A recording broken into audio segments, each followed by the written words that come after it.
Hey everyone, welcome back to bageltcg. Today we're going to be doing another deck tech for heavy hitters, this time with Kassai of the Golden Sand. This was the other hero that was basically tied with Victor from my last video for the deck you all wanted to see most from the new set. So after this video goes up, I'm going to put another poll on my community post for the 3 remaining heroes, KO, Betsy, and Olympia, and we'll see which hero you want next, but Victor and Kassai were definitely the top 2.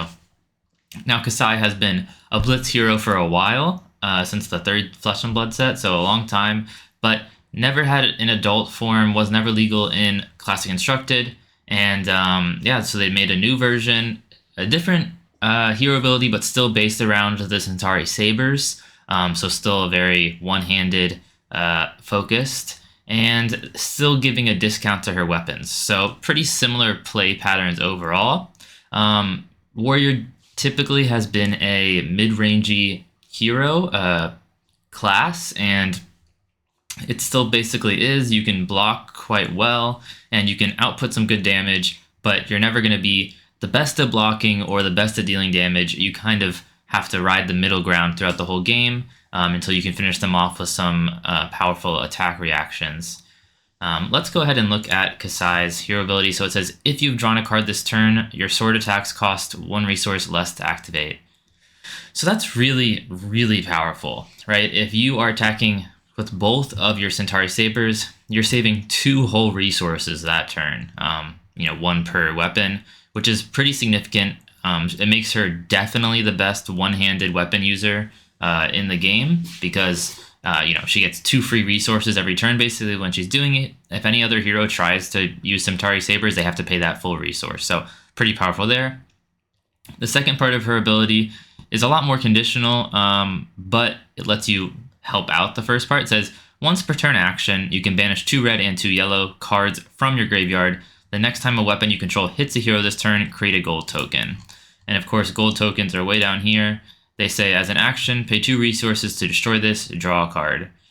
So it kind of gives you the gold, which there are some other ways you can use that gold in your deck, but also you can always just activate it to draw a card, and that will then turn on the first part of her text, discounting your swords. So the first part is the really powerful part. The second part is nice, but obviously your weapons have to hit, so it's a bit conditional. 2 reds and 2 yellows is quite a lot, so you're not going to be able to do it, 20 times a game. You're just going to be able to do it a few times, but it's still quite strong. I mean, getting gold is definitely good. So most of the deck is revolving around these Centauri Sabers. These are 1 cost to attack, but they attack for 2. But if they're defended by 1 or more attack action cards, it gets +1 power. So blocking with attack action cards makes these a lot stronger. And they'll come in for 2, but you can pump them with a lot of other ways. And when you're coming in with both, obviously that's 4 damage you're threatening just with the weapons every turn. So a lot of the deck is built around giving them go again. We're playing a few rainbow copies of a few different cards. Blade Runner is the main one for go again. This is a really powerful card. It costs 1. It's an attack reaction, blocks 3. A lot of the deck blocks 3, which is why it's so flexible. You can switch between blocking and aggression based on what your opponent's doing, how you drew, lots of stuff like that. This one gives a target one-handed weapon, go again, and then it gives your next weapon attack +3. So that sword will still just come in for the 2, but it gets go again, and then your next sword will come in for 5. Of course, you also have the yellow version, which gives +2, and the blue, which gives +1. So we're playing all of those. Our other go again is hit and run here. This is just an action, so you have to play this before you attack, and it's 0 cost instead of 1 cost. This one says your next weapon attack gains go again, and if you've attacked with the weapon this turn, your next attack gets +3. So this card's pretty modular. If it's your only way to get go again, you can play it at the start to give your first sword go again. But if you have a different go again source, like if you already had a Blade Runner, you can use it for the second half, meaning on your second weapon attack, you play this first and it gives you the buff. So it can either be a buff of +3, or it can be your go again on your first one, depending on if you have a secondary go again effect in hand. And because it's so modular, we're playing all 9 copies of that as well. The last card we're playing all 9 copies of is Draw Swords. This is a new card from Heavy Hitters. It costs 3, and it says your next warrior attack this turn gets +3. So just a nice buff. That's obviously really expensive for 3 resources. We just saw hit and run is +3 for 0, so why would you pay 3? It's because it says draw a card. Draw cards are obviously really significant because first of all, it replaces the card you pitched to play this. So you pitch the blue and then you draw a new card. So really, it's just still one card for 3. And then also drawing a card gives you your sword attacks for free. So not only is it giving you +3, it's also giving you kind of 2 free resources, which is really powerful for 1 card. So we're playing all of the copies of that. I think traditionally you would not be playing yellows of a lot of these cards because yellow is the weaker version compared to the red or the blue. But our deck does need some number of yellows, of course, if we're going to activate the second part of Kassai's hero ability at least somewhat often. So we do have to play some yellows in the deck, even if you're just going to block with them to get them in our graveyard and then activate the ability. So we kind of went over the core cards of the deck. I mean, 9 times 3, that's 27. That's almost half the deck right there is those cards. We went over the hero. We went over the weapon. Let's take a look at just the equipment loadout real quick, kind of backtrack a little. Some of it is pretty standard. Braveforge Bracers are just the great warrior arms. They can block 2 and then block 1 with Battle Worn. And if you ever have an extra resource and your weapon's already hit, you can pay a resource to get +1 on your next weapon attack. Although I think most common, you're going to be dumping resources into the new warrior chest piece, which is Grains of Blood Spill. So this is really powerful. It's also 2 block, has temper, and it says whenever a weapon attack you control hits, you can pay a resource. If you do, create a Vigor token. Now, Vigor tokens are a new token that says at the start of your turn, destroy this, then gain a resource. So what you're basically doing is recycling that resource to the next turn, right? You're paying 1 now, to next turn get an extra resource. But the power here is that some turns you're going to have a lot of blues, and some turns you're not going to draw any, right? Because your drawing is random. So if you draw 2 blues one turn, you're going to have a lot of extra resources. And you can put those extra resources into Grains of Blood Spill to get them next turn where maybe you draw 0 blues and now you really wanted extra resources. So it lets you kind of recycle these resources until you hit a point where you really need them. It also lets you recycle them for bigger turns. You know, if you want to do a really big, powerful turn, you might want some extra resources. So it just lets you keep those resources flowing until the point that you can really make major use of them. We've got the classic Crown of Providence. A lot of decks play this. It's a very powerful headpiece. And then Valiant Dynamo. This is probably the strongest equipment in the deck. It says, at the beginning of your end phase, if you have attacked 2 or more times with weapons this turn, you may remove a -1 counter from Valiant Dynamo, and it blocks for 1 with Battle Worn. So basically, this blocks for 1 every single turn. For free, it's going to block for 1. It'll stick around because it has Battle Worn. And as long as you can attack with both your weapons, which you should almost always be able to do, it'll remove that -1 counter. So this card can block for upwards of, 10 total damage throughout the game if you get to activate the removing of the counter 10 times. You basically started the game at 50 life, right? Because you can just throw this against any attack. It really doesn't matter. We're not worrying about on-hits here. Obviously, if you can stop an on-hit, that's better. But just getting that extra life, because it's going to refresh itself every time, just lets you keep it going. So you can almost be at 50 life, really, at the start if you get the game to go a bit longer, which is also why we're not a full aggro deck, right? Because we want the game to go a little bit longer so we can use the second hero ability more. We can use Valiant Dynamo more. We don't want to be super fast, but we don't want to be so slow that we can't finish. We're kind of a mid-range, middle-of-the-ground deck.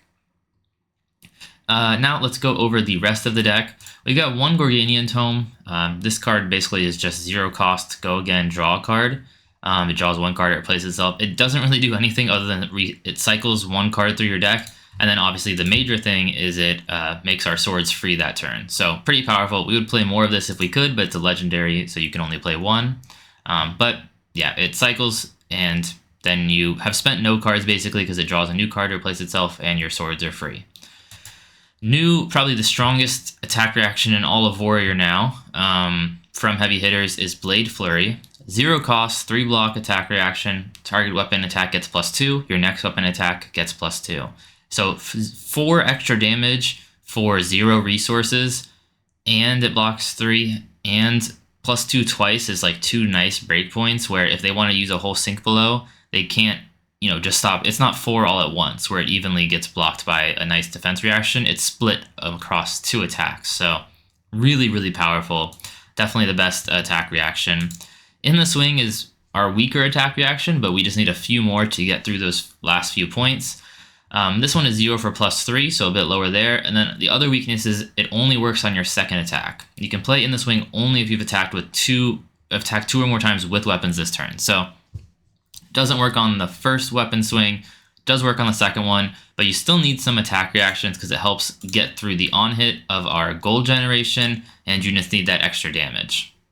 Now, one of the coolest cards in the deck is this card from Monarch, Nourishing Emptiness. 2 cost, 6 power attack, blocks for 3, and it says while there are no attack action cards in your graveyard, it has Dominate, and if this hits, your hero gets +1 intellect until end of turn. So this card is an amazing on hit. 5 intellect is really good, obviously. You get to draw an extra card. It's usually going to hit because it has Dominate, or at least take some equipment. The downside, of course, is as soon as you play one, the other ones no longer work, right? Because now you have other attack actions in your graveyard. There has to be none. But this is the first deck that can easily get rid of those. Your second part of your hero ability lets you banish 2 red and 2 yellow cards. So you can banish your Nourishing Emptinesses. You definitely want to prioritize banishing them. And then when you play your second Nourishing Emptiness, now once again, you have no attacks in your graveyard, no attack actions in your graveyard. So really, really powerful synergy here. Most warriors always played one of these because warrior traditionally does not play any attack actions. But now you can play all 3 of them in Kassai, making it a super powerful card. It's also a 6 power popper against illusionist heroes. But yeah, super powerful that you can play all 3 of it. More Go Again in the form of Spoils of War. This is a 1 cost for Go Again. Next weapon attack gets +2. And then also pretty important, whenever a weapon you control hits, create 2 copper tokens. We also get copper generation from Outland Skirmish. It's 0 for +3. The next time a weapon attack hits, create a copper. So these are the main ways we're going to make copper, is getting 2, ideally getting 4 from Spoils of War. It's whenever a weapon hits this turn, you get 2. So if both swords hit, you're going to get 4 copper. This is actually really important. I think getting the copper is one of the most important things in the deck from both of these, because we are playing the specialization Blood on Her Hands. Just 2 copies, because we're not going to be able to make a ton of copper. These are the only ways to make it, is Spoils of War and Outland Skirmish, and if you don't have the copper, this card doesn't do anything. It's just a 3 block. But it says, as an additional cost to play it, destroy any number of copper. For each copper destroyed this way, choose a mode, and you may choose each mode twice. So you can give a weapon +1 while attacking, you can give a weapon Go Again while attacking, you can let a weapon attack twice. So ideally you destroy 6 copper, and then you get +2, and you get to attack twice with your weapons, and you get to have them both go again. So you can swing with both weapons, each for 3 twice. You get to do a huge turn. But of course you need to have a bunch of copper, and the only ways this deck gets it is Outland Skirmish and Spoils of War. So you're not always going to have it. When you do have it, especially against like aggressive decks that don't like blocking, then you're going to be able to really blow them out with the Blood on Her Hands, but it's not always going to happen, so we're not playing all 3 since it's just somewhat conditional. Cash in is one of the best ways for us to use gold. You can destroy 4 copper, 2 silver, or 1 gold rather than pay the cost. Of course, ideally, we're just going to destroy 1 gold that are hero ability generated, because we are saving those coppers for Blood on Her Hands, like we just said, and there is no way to make silver in this deck. But you destroy it instead of it paying its cost, so then it's free, and it draws 2 cards with Go Again. So very powerful. Obviously, even better than Gorganian Tome, because this draws 2 for 0 instead of 1. But of course, you do have to sacrifice that 1 gold. If you have to pay the full 4, it's not really the end of the world by pitching 2 blues. But we're only running 15 blues, so it's not that common you're going to have 2 blues in hand. But if you do, it's totally fine to pay the 4 for this card as well. It's still a solid card. So either way, pretty powerful, and we really want a lot of draw effects that you can start your turn off with, because that will discount our weapons. So we're also playing the new Heavy Hitters card, Seduce Secrets. We don't really care about the first line too much. I mean, it is nice. It says look at target hero's hand in the top card of their deck, so you get some information. Mostly we care about the second part. It says if this was played from Arsenal, draw a card. So it's 0 cost, lets you draw a card, just kind of more copies of Gorganian Tome. It also doesn't block, unfortunately, but it is a yellow, which is pretty nice to cycle into our graveyard for our hero ability. And then some more sources of Go Again. We have Shift the Tide of Battle. Another new card, it says target warrior attack with power greater than its base gets Go Again. Pretty nice. And the next time an opposing hero is dealt damage this turn, create an agility, which says At the start of your turn, destroy this, then your next attack this turn gets go again. So Shift the Tide of Battle essentially gives us go again 2 turns in a row, really powerful to get from just 1 card. Glint the Quicksilver is just a solid blue, gives a weapon go again, and it even can turn on the card draw if they've blocked, so it won't discount the first weapon, of course, if you haven't so far, but it will give you the discount on the second weapon if we get that card draw. So it's nice, but mostly it's a blue. And then our last source of card draw, this round's on me, also a blue, which is nice. Each hero draws a card, and then attacks that target you have -1 power. So it does unfortunately give your opponent a card, but it also gives all of their attacks -1 on the next turn, so kind of makes up for it. Yeah, pretty nice blue to have. We want all of the easy ways to draw cards in this deck. So we are playing the Gorganian Tome, all 9 copies of Draw Swords, the 3 Cash In, the 3 Seduce Secrets, and the 3 This Round's on Me for 19, I think. I hope I did that math right. So yeah, quite a lot of ways to draw cards, and then the rest of the deck is mostly go again, and then some pumps with Outland Skirmish, Blade Flurry, and In the Swing, and then lots of go again thrown in there. So that's the core of the deck, is pumping up your attacks, giving your attacks go again, drawing your cards to make them free, and then blocking when you need to, because almost everything blocks 3. I think the only things that don't is Cash In only blocks 2, and then our Seduce Secrets and Gorganian Tome don't block at all, but that should be fine. We do have in the sideboard Raise an Army. This card is pretty slow. It says, as an additional cost to play this, destroy X gold you control, and then you can create X Centauri Sellswords. These are pretty powerful tokens. They can only attack if you've attacked with a weapon, which is obviously quite easy to do, and they cost 1 resource to attack with go again. So if you can get a bunch of these, you're almost guaranteed to win the game, but the problem is it takes quite a while to make gold. You're not always going to make it if your opponent blocks out your sword attacks, because the only way we really have to make it is our hero ability. So you have to make the gold, then you have to play this, and then you also are only running 15 blues, so you don't have a lot of ways to put resources into these Centauri Sellsword attacks. So the main thing these are for is against really slow decks. Against blocking decks, control decks, when you have the time to set up, you can run these. And you can also run the Third Blood on our hands just for some extra setup. Agile Windup is here just as a popper. And then we have some defensive cards with Take It on the Chin, which is good into Kano and any Dominate deck, and then Sink Below for Dominate decks. We have Arcane Barrier 1 with Null Rune Hood, and then Balance of Justice is a really powerful new equipment that gives us a free card draw after blocking with it against any deck that it's applicable against. So Art of War, Blood Rush Bellow, Cash In, lots of decks. I mean, I think at least half the meta. Tome of Imperial Flame. Yeah, probably about half the decks you'll play against this card is the better headpiece. So that is the deck. It seems like probably the most powerful warrior we've had so far.